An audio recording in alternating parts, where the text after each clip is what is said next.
السلام علیکم ورحمۃ اللہ وبرکاتہ۔ اعوذ باللہ من الشیطان الرجیم، بسم اللہ الرحمن الرحیم۔ رب اشرح لی صدری ویسر لی امری واحلل عقدۃ من لسانی یفقہوا قولی۔ اے اللہ تعالیٰ تو میرا سینہ کھول دے، میرے لیے میرا کام آسان کر دے، میری زبان کی گرہ کھول دے تاکہ لوگ میری بات سمجھ پائیں۔ اللہم صلی علی محمد وعلی آل محمد۔ توحید سے ریلیٹڈ ہی آج کچھ کوشچن آنسر ہیں۔ اللہ تعالیٰ کا بندوں پر حق، یہ توحید سے ہی مناسبت رکھتے ہیں۔ نمبر 1 سوال، ہمیں اللہ نے کس لیے پیدا کیا ہے؟ جواب، ہمیں اللہ نے اس لیے پیدا کیا ہے کہ ہم اس کی بندگی کریں اور اس کے ساتھ کسی کو شریک نہ بنائیں۔ اس کی دلیل اللہ تعالیٰ کا یہ فرمان ہے، وَمَا خَلَقْتُ الْجِنَّ وَالْإِنسَ إِلَّا لِيَعْبُدُونَ۔ زاریات کی 56 آیت ہے۔ اس کا ترجمہ ہے، اور میں نے جنوں اور انسانوں کو پیدا کیا مگر اس لیے کہ وہ میری عبادت کریں۔ اور رسول اللہ صلی اللہ علیہ وآلہ وسلم کا ارشاد ہے بخاری کتاب میں 2806 میں، احق اللہ علی العباد ان یعبدوہ ولا یشرکوا بہ شیئا۔ حق اللہ علی العباد ان یعبدوہ ولا یشرکوا بہ شیئا۔ دوسرا کوشچن، عبادت کیا ہے؟ عبادت ان تمام اقوام و افعال کا نام ہے جن سے اللہ تعالیٰ محبت کرتا ہے، مثلا دعا، نماز، قربانی وغیرہ۔ اللہ تعالیٰ نے فرمایا، قل ان صلاتی و نسکی و محیای و مماتی للہ رب العالمین۔ انعام سورت کی 162 آیت۔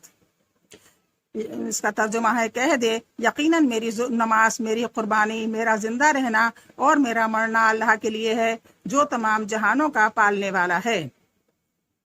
اور رسول اللہ صلی اللہ علیہ وآلہ وسلم فرماتے ہیں، وَمَا تَقَرَّبُوا إِلَىٰ عَبْدِي بِشَيْءٍ أَحَبُّ إِلَيَّ مِمَّا افْتَرَضْتُهُ عَلَيْهِ۔ وَمَا تَقَرَّبَ إِلَيَّ عَبْدِي بِشَيْءٍ أَحَبُّ إِلَيَّ مما افترضتہ علیہ۔ صحیح بخاری کی 6502 سبق ہے، 6502۔ میرا بندہ، اس کا مطلب ہے میرا بندہ کسی چیز کے ساتھ میرا قرب حاصل نہیں کرتا جو مجھے ان چیزوں سے زیادہ محبوب ہو جن میں نے اس پر فرض کی ہیں۔ محمد صلی اللہ علیہ وسلم نے فرمایا، اس کا ترجمہ ہے، میرا بندہ کسی چیز کے ساتھ میرا قرب حاصل نہیں کرتا جو مجھے ان چیزوں سے زیادہ محبوب ہو جو میں نے اس پر فرض کی ہیں۔ ہم اللہ کی عبادت کیسے کریں؟ جواب، جس طرح ہمیں اللہ اور اس کے رسول صلی اللہ علیہ وآلہ وسلم نے حکم دیا ہے۔ اللہ تعالیٰ نے فرمایا، اس کا محمد سورت ہے اور 33 آیت ہے۔ اس کا مطلب ہے، اے وہ لوگوں جو ایمان لائے ہو، اللہ کا حکم مانو اور رسول اللہ صلی اللہ علیہ وآلہ وسلم کا حکم مانو اور اپنے اعمال برباد نہ کرو۔ اور آپ صلی اللہ علیہ وآلہ وسلم نے فرمایا، مسلم کتاب، اس کا ہے 1818، جو شخص ایسا عمل کرے جس پر ہمارا امر نہیں تو وہ امر مردود ہے۔ یہ محمد صلی اللہ علیہ وسلم نے فرمایا، جو شخص ایسا عمل کرے جس پر ہمارا امر نہیں تو وہ امر مردود ہے، یعنی قبول نہیں ہوتا۔ امر معنی ہوتا ہے کام۔ سوال، کیا ہم اللہ کی عبادت خوف اور طمع کے ساتھ کریں؟ جی ہاں۔ جواب، جی ہاں، ہم اس کی عبادت اسی طرح کرتے ہیں۔ اللہ تعالیٰ نے مومنوں کی حالت بیان کرتے ہوئے فرمایا، وہ اس کا مطلب ہے سجدہ 16 آیت۔ اس کا مطلب ہے وہ اپنے رب کو خوف اور طمع کے ساتھ پکارتے ہیں۔ اور آپ صلی اللہ علیہ وآلہ وسلم نے فرمایا، اسأل اللہ الجنۃ واعوذ بہ من النار۔ اس کا مطلب ہے میں اللہ سے جنت کا سوال کرتا ہوں اور آگ سے اس کی پناہ چاہتا ہوں۔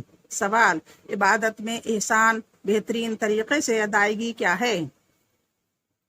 جواب، عبادت میں اللہ تعالیٰ کی صرف پورا دھیان رکھنا احسان ہے۔ اللہ تعالیٰ نے فرمایا، شورا کی 219 آیت ہے۔ مطلب ہے اس کا، وہ تجھے اس وقت دیکھتا ہے جب تو قیام کرتا ہے اور جو سجدہ کرنے والوں میں تیرے پھرنے کو دیکھتا ہے۔ اور رسول اللہ صلی اللہ علیہ وآلہ وسلم نے فرمایا، احسان یہ ہے کہ تم اللہ کی عبادت اس طرح کرو کہ تم اسے دیکھ رہے ہو، پس اگر تم اسے نہیں دیکھتے تو وہ تمہیں دیکھ رہا ہے۔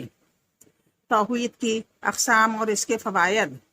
توحید کی بھی قسمیں ہیں اور اس کے فوائد ہیں۔ نمبر 1 سوال، اللہ تعالیٰ نے رسولوں کو کس مقصد کے لیے بھیجا؟ اللہ تعالیٰ نے رسولوں کو کس مقصد کے لیے بھیجا؟ جواب، اللہ تعالیٰ نے انہیں اپنی عبادت کی طرف دعوت دینے کے لیے اور اپنے ساتھ شرک سے روکنے کے لیے بھیجا۔ اللہ تعالیٰ نے فرمایا، نحل کی 36 آیت، اور ہم نے ہر امت میں رسول بھیجا، یہ اس کا ترجمہ ہے، اور ہم نے ہر امت میں رسول بھیجا کہ اللہ کی عبادت کرو اور طاغوت سے بچو۔ طاغوت سے مراد شیطان ہے جو غیر اللہ کی عبادت کی طرف دعوت دیتا ہے۔ اور آپ صلی اللہ علیہ وآلہ وسلم نے فرمایا، انبیاء آپس میں بھائی ہیں اور ان کا دین ایک ہے، یعنی کوئی نیا دین لے کے نہیں آیا۔ بابا آدم سے لے کے محمد صلی اللہ علیہ وآلہ وسلم تک کا سب کا ایک ہی دین تھا۔ سوال، توحید ربوبیت، رب ہونے میں اللہ کو ایک ماننا کیا ہے؟ توحید ربوبیت ہے، اس کا مطلب ہے رب ہونے میں اللہ کو ایک ماننا۔ کیا ہے اس کا جواب؟ اللہ تعالیٰ کو رب ہونے میں ایک ماننے کا مطلب ہے کہ وہ اپنے افعال میں، یعنی جو بھی کام کر رہا ہے اس میں اکیلا ہے، یعنی اللہ جو بھی کچھ کرتا ہے وہ اکیلا ہی کرتا ہے، کوئی دوسرا اس کے کاموں میں شریک نہیں۔ مثلا پیدا کرنا، تدبیر کرنا وغیرہ۔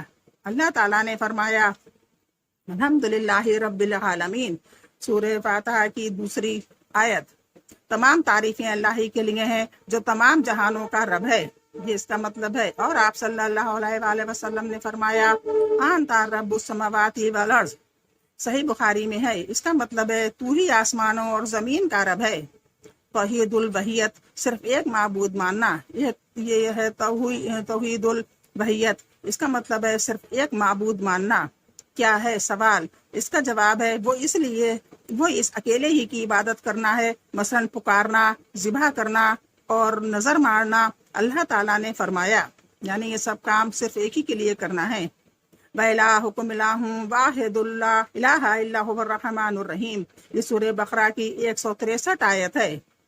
اس کا مطلب ہے اور تمہارا معبود برحق ایک ہی معبود ہے، اس کے علاوہ کوئی سچا معبود نہیں، وہی رحمان اور رحیم ہے۔ اور آپ صلی اللہ علیہ وآلہ وسلم نے فرمایا، صحیح بخاری میں، پہلی چیز جس کی طرف تو انہیں دعوت دے، اس بات کی شہادت ہونی چاہیے کہ اللہ کے سوا کوئی معبود نہیں۔ اور بخاری کی روایت ہے، سب سے پہلے اس بات کی دعوت دے کہ وہ اللہ کو ایک مانے۔ سوال، اللہ تعالیٰ کے اسماء و صفات کی توحید کیا ہے؟